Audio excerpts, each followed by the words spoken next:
Can you hear me now?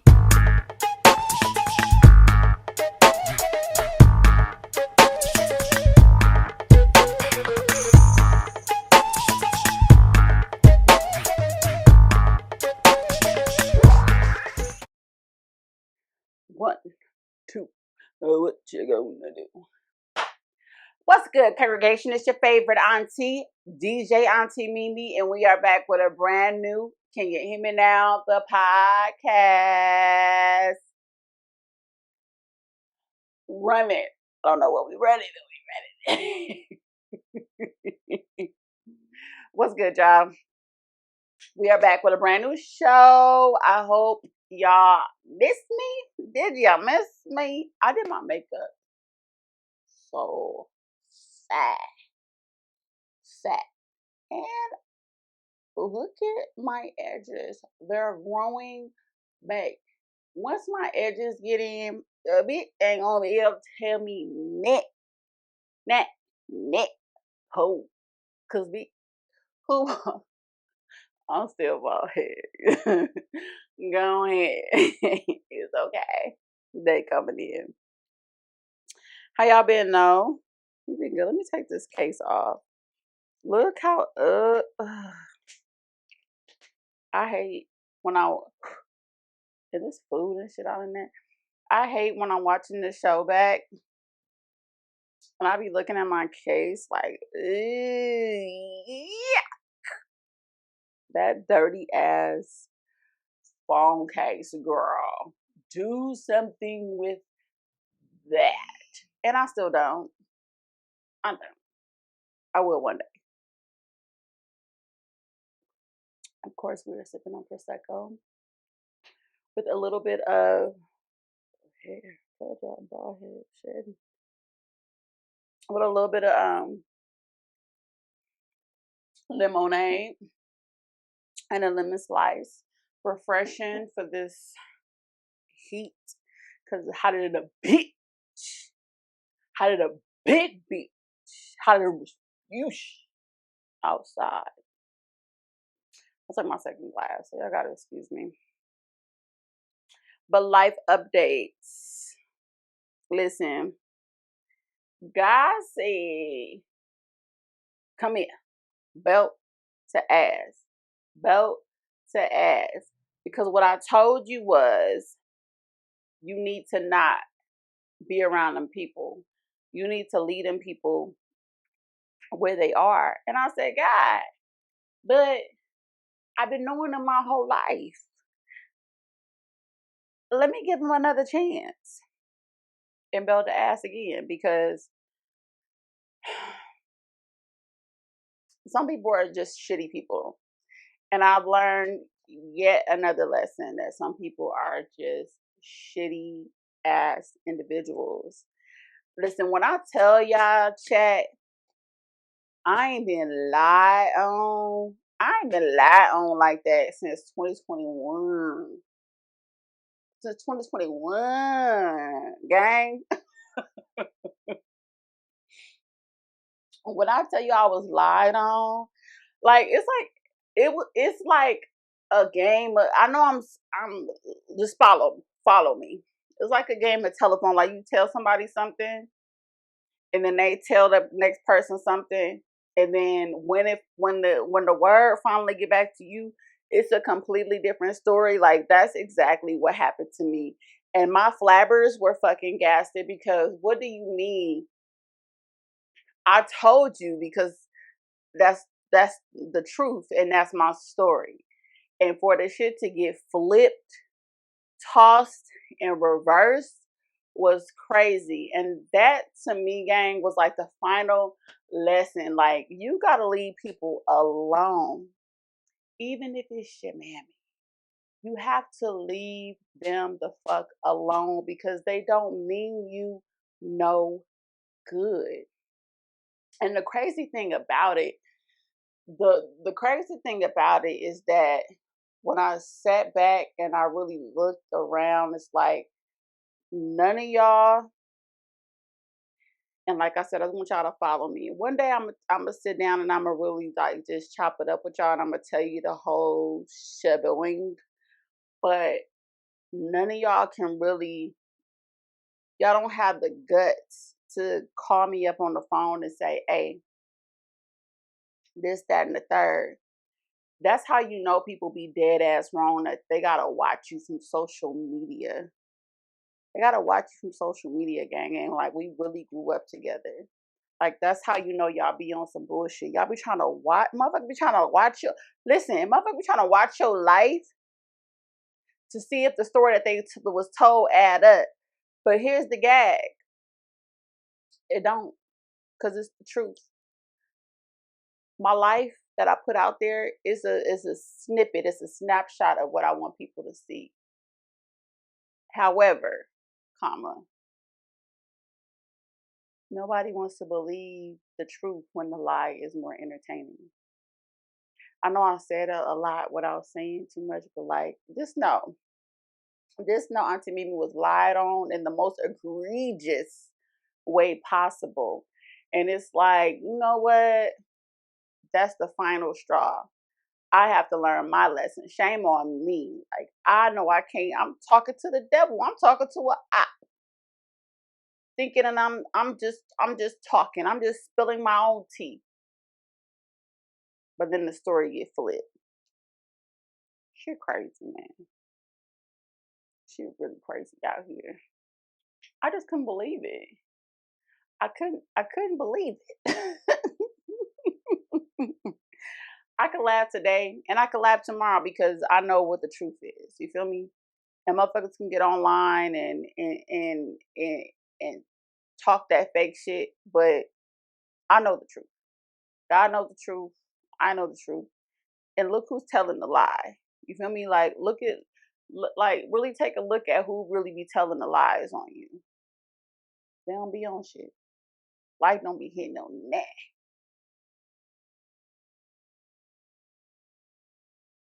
Shame on me for the final time. On another note, just being extremely grateful. So that happened, and then the turn of events of like just people just showing up for my baby. Shout out to my baby's godmother, Nene, and her husband. Like, dope ass people. Like, and it's crazy how people who you think will show up for you and show up for your family and show up for your child don't. But the ones who are should. You know what I mean? Like, shout out to them. Like, that just really showed me that, like, it's okay. It's okay. My baby still has a support team. She still has a support system and family that truly, genuinely love her and is going to be there for her. You feel me? And I'm also learning as a new mom that I have to share her a little bit. I know I've came on this podcast and I've said, like, you know, daycare is not an option that we're exploring, but now, you know, it's a possibility. I know that my daughter, she's extremely, extremely smart, but I know that she needs to be around other kids just a little bit. I know that I need to share her because she's such an amazing, amazing baby. And other people want to experience her. Like, she's a product of greatness, or she's a product of love. And I have to just allow her to explore and be around people. Like, just this past weekend, my cousin came and just showed my husband and I like what support should look like from family. Like, if people say that they fuck with you, like, and they fuck with your kids, they genuinely show up and they genuinely support you. And this girl is always trying to take my baby back to Texas with her, and it ain't gonna happen yet. But it's just the fact of, like, it's there. Like, the help is there if I ever wanted to take it. And it's just like, that's priceless. Like, that help and that support, Even my husband was like, damn, like I'm sad that they leaving. Like that, like just those few days, it was literally like a day and a half they were here. That day and a half of just like knowing that like, oh, she good. She good. We got her. Was just an amazing feeling. Like, damn, like this what a village feel like. This little raggedy ass village I got over here. that ain't a village. The motherfuckers got their hand out. You make $10, they want 5 for help. Like, nigga.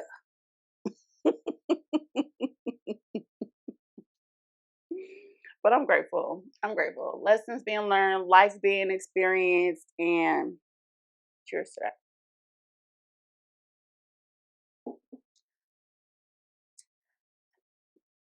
It took me a minute to get back on this gray couch.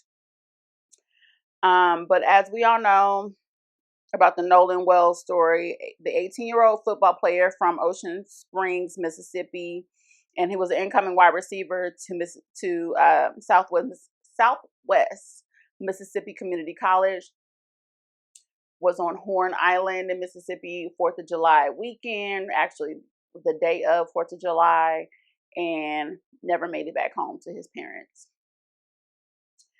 And a sea full of white folk, never made it back to his parents.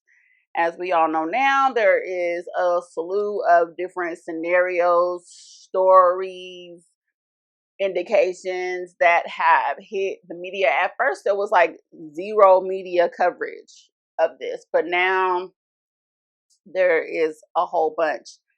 But ain't no arrest been made. This young man never made it back to his mom and dad. Nobody's speaking up. All the so-called friends, and I hate that y'all keep calling these folks his friends. These white folks lawyered up. One of the boys' stepmother is in fact a judge in the state of Mississippi. This thing is writing while I'm talking. And yeah, there's no arrest that have been made. Shout out to Colin Kaepernick. He has paid for a second autopsy. I don't think the results have come out from that autopsy. Can you stop texting while I'm talking? And it's still doing it. That's so weird. These phones are it's the phones. It's the phones. I don't think the autopsy results have come back yet. There was a picture swarming around social media stating that it was a picture after the white folks stated that Nolan never made it back on the boat. However, they were all at a pool. Ben Crump has been appointed the attorney. I just want to know, niggas, black people, is there any other representation that we can obtain besides Ben Crump? I have different mixed feelings about Ben Crump. Especially in this situation that he shared that photo. And I just feel like Ben Crump is like I think niggas think that he's like our Johnny Cochran. And I just don't know about that. Didn't he represent,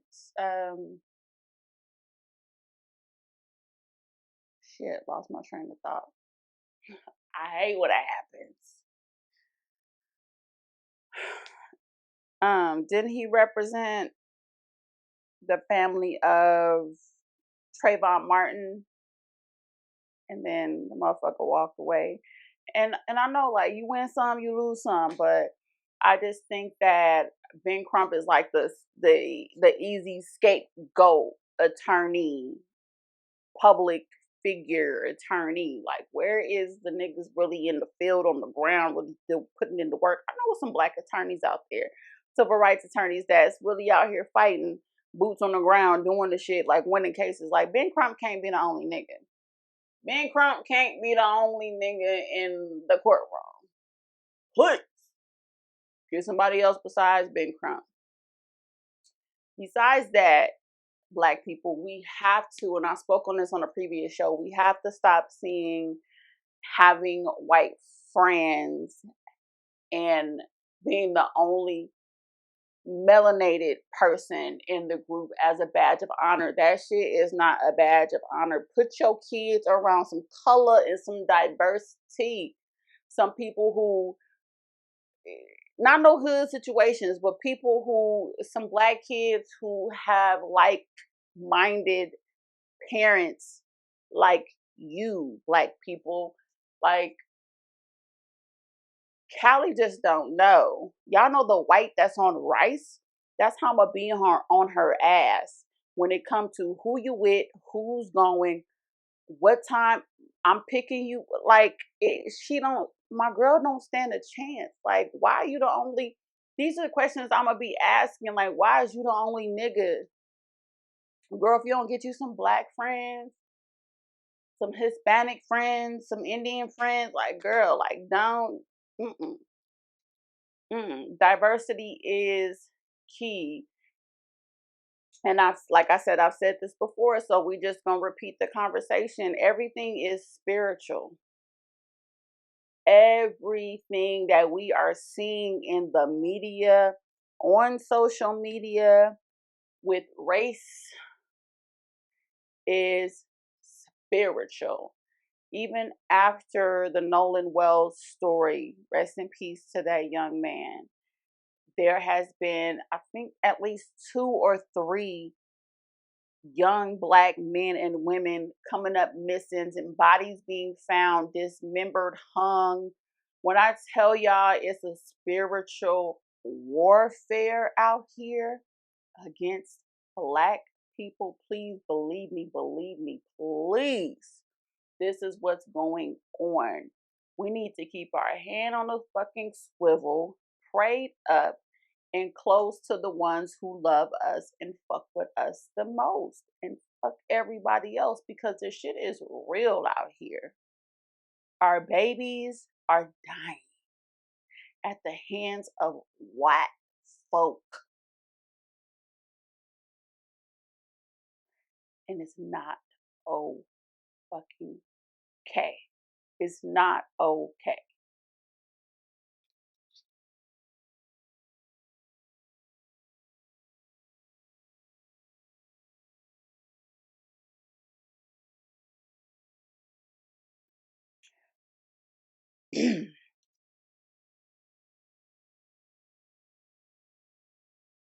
There's a new parasite out here called Cyclospora catensis, which causes intestinal illness. Current intestinal illness. Can't read. Intestinal.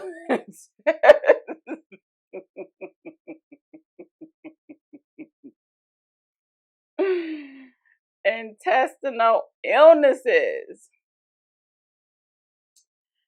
Now, this is multi-state. It's a multi-state outbreak in the U.S. linked to contaminated fresh produce, although the exact source has not yet been confirmed.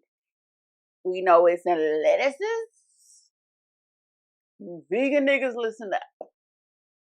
Lettuces, salad greens, and all those different produce. When I tell y'all, chat, no, maybe like 3 weeks ago, I ate some salad. I ate a salad. I had romaine lettuce, black olives, jalapenos, cucumber, cherry tomatoes, and a ranch. Baby, when I tell you I tore this salad down, and no more than maybe 6 hours later, when I came home, my stomach hurt a little bit. This is before all of this ever even hit the news. My stomach hurt a little bit. Let me just use a little bathroom and leave myself. And that didn't work. And when I tell you I was up long, all night long, on the toilets, calling Earl. I'm like, fuck. All I ate was a salad. I was sicker than a dirty dog. I was sick as fuck. Both ends. I couldn't catch a fucking break. I was 2 seconds from going to the ER. And then finally, maybe around 6 p.m. the next day, I felt relief. Started to feel relief. I had that shit. And I love a good salad. Baby. Let me tell you, sister, I ain't no salad. Salad ain't gotta worry about me till y'all clear up this mess. Spitting. Y'all gotta clear that up. And my husband had the same thing, like literally like 2 days before he had the same type of symptoms. They're trying to kill us. I'm trying to tell y'all. Spiritual warfare and it's food warfare. Agricultural well warfare on myself.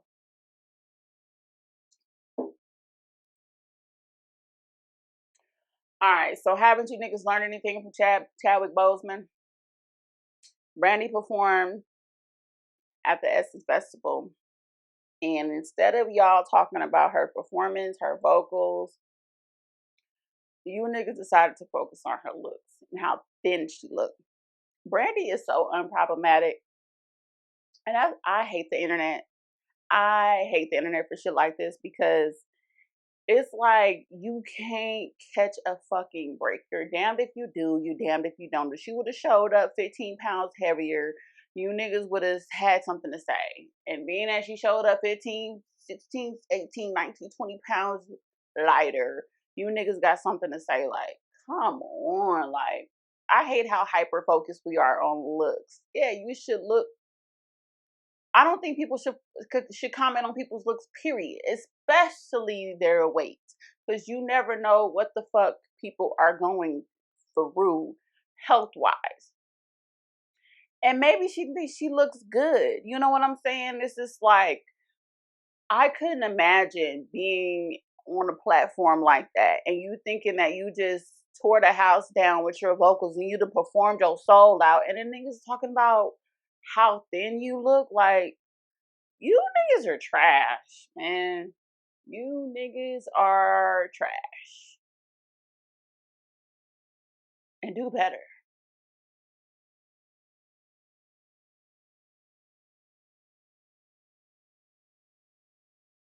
I watched Real Housewives of Atlanta last night. I caught up,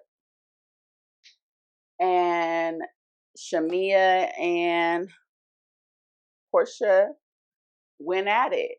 And I must say, I have to side with Portia on this because Shamia is not saying how she really feel. And it came out at that dinner when she was talking about Portia's mom sleeping with her uncle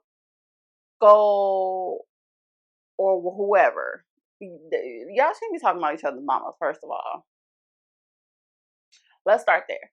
And it really is crazy because y'all was really real friends before Housewives came into play. But I have to side with Portia because Shamia is not saying how she feels. She got to say how she feels because she don't like the fact that Kelly and Portia are now chummy. You know what I'm saying? It was written all over her face. She didn't like that they were let bygones be bygones and trying to put the past in the past and move forward and apologize to one another and decided to move forward, and it's Kiki and she don't like that shit and she's not saying that. And I feel like it came out at that dinner. And one thing I can't stand is a bitch that's sitting on ready. Especially a bitch that used to be your friend and y'all know each other's deepest, darkest secrets. And then on Mad Day, because you feeling some type of way, because I really do feel like Shamia is truly upset and heartbroken that Portia not fucking with her no more. All the shit hit the fan, and now you just gonna spill everything that you think you know. Like, that's not okay. Like, was you ever a friend? Was you ever a friend of Portia? I hate shit like that. Situations like that literally make me never want to trust a hoe ever in life. Cause bitch, what you mean? I done sat up here and I told you some shit about my family and my life.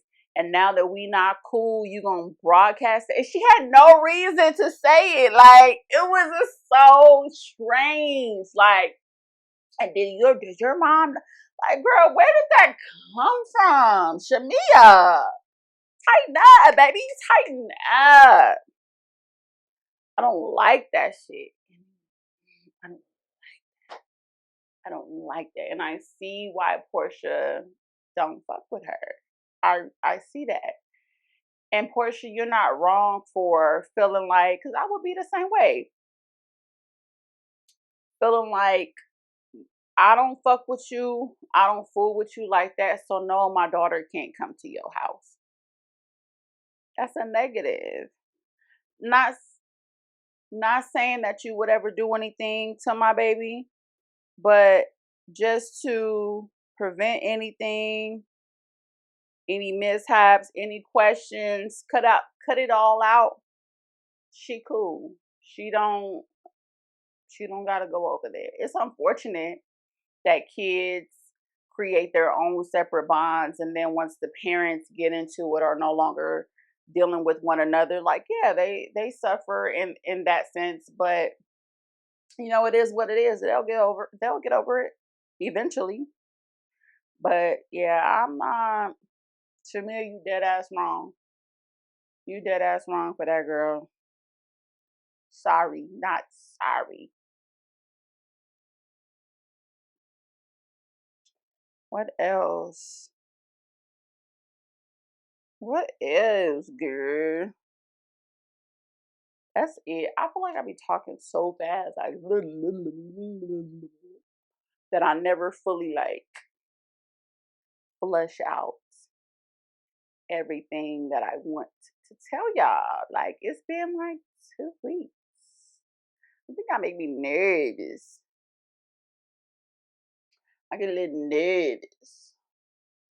I'm ready to take this out, but like, why today it look cute? One thing I can't do is no nappy ass hair, and I feel like the hair itself is just like, it has to be babysat, and I'm not a babysitting hair ass bitch. Like, you either gonna cooperate or we gonna take your ass out and throw you in the trash.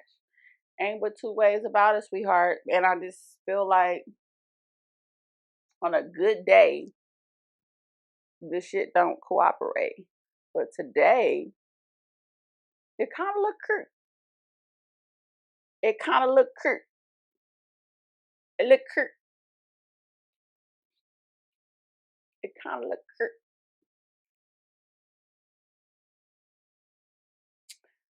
What else though? I'm so tea. I hope y'all know y'all tea. Like, if you a woman that's doing what you're supposed to be doing, on your shit, working, providing, hustling, taking care of your kids, staying fly, take care of your man, bitch, you tea, bitch. Bitch, I'm tea.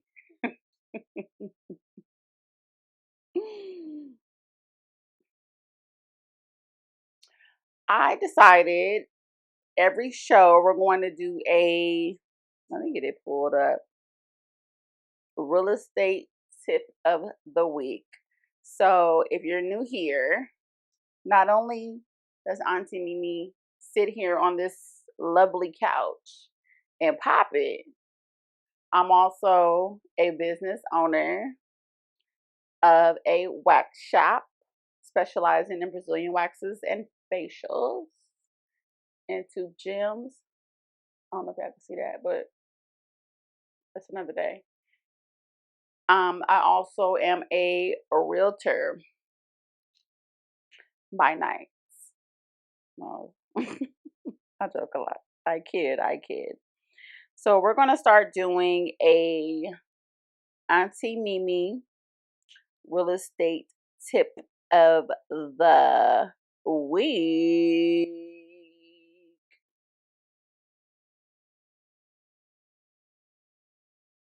All right. So my Auntie Mimi's real estate tip of the week is don't shop for a house before you shop for a lender. Don't do it. A lot of mistakes first time home buyers make is falling in love with the home before they know they can actually afford it. The first step isn't about browsing Zillow, even though I love. Well, as a realtor, now that I have other accesses, like Zillow can go somewhere. But before that, I used to love browsing Zillow, so I get it. But it's getting pre-approved with the lender. Pre-approval goes hand in hand with finding what your affordability is. Pre-approval helps you to understand your true budget. Sellers take pre-approved buyers more seriously, especially in competitive markets. It can prevent disappointment from looking at homes outside your price range. Like, who want to look at a house that they can't even afford, right? You'll know what your monthly payment may look like, not just the home's listing price. So you get a full picture of what your mortgage is going to run you every month. Buying a home isn't just about qualifying for a loan. It's about finding a payment that still allows you to enjoy your life. You don't want to be house poor. Don't buy the most expensive house the bank says you can afford. Buy the house that lets you sleep peacefully at night. If you're thinking about buying or selling in Las Vegas, I love to help you. Just reach out. I'll drop it in the comments. And rookie mistake. So I am in as of April, I made my first year as a realtor here in Las Vegas. And I can honestly say, rookie mistake, I've been so thirsty in the beginning to make that sale. Make that sale, girl. That I have literally shown properties without a pre-approval. Would I do that today? Absolutely not. I need that, not only the pre-approval, I need a buyer brokerage agreement, baby. I gotta know that we locked in. We locked in, Sensei. Whether it's for a month, a week, baby, I need that buyer brokerage agreement signed, and I need that pre-approval. So that way I know that I'm not wasting your time, and I know that you're a serious buyer. Okay. Quick little story. I was hosting an open house. So I'm branding myself as like the neighborhood. I'm your neighborhood realtor. Like, my passion is I'm gonna sell any and everything. And I'm gonna help any and everybody. Let me say that. However, my passion and my focus is building up the North Las Vegas West Side. Okay. I don't think that my people understand how powerful owning is, and owning in your own communities. And so that's my focus. Anywho, I hosted an open house in North Las Vegas, and a potential buyer came in, and we were chopping it up. She's telling me what she's trying to do. She wants to fix her upper. Boom. I didn't have nobody else coming through the door. So I'm like, well, it's literally a home that fits your criteria across the street. Like, girl, let me lock this up and we can go. Like, we can walk across the street, we can talk some more, and I can show you this property. When I tell y'all, it was an older house, maybe built in like the 1970s, vacant. And when I tell you, I opened up them doors and the alarm sounded. The alarm went off. So I'm calling the listing agent like, please, Jackson, please, what's the code? Let's set the alarm off. So my potential client, she still walked through the house just to get a feel for it. But I know like this is bad. Like it was loud, like piercing your eardrum, loud. And so she didn't say anything about it, but I still showed her the house, locked it up. I'm thinking either the listing agent is going to call me back, or the police is going to pull up at any fucking moment. And I got to explain myself, like with my badge in hand, like, hey, I'm a realtor. I'm just showing the property, but nobody ever showed up. Even after that, I continued to follow up. I was sending her properties. I paired her with my lender I was working with at the time. My lender and I are communicating based on like what we're going to do to help our client.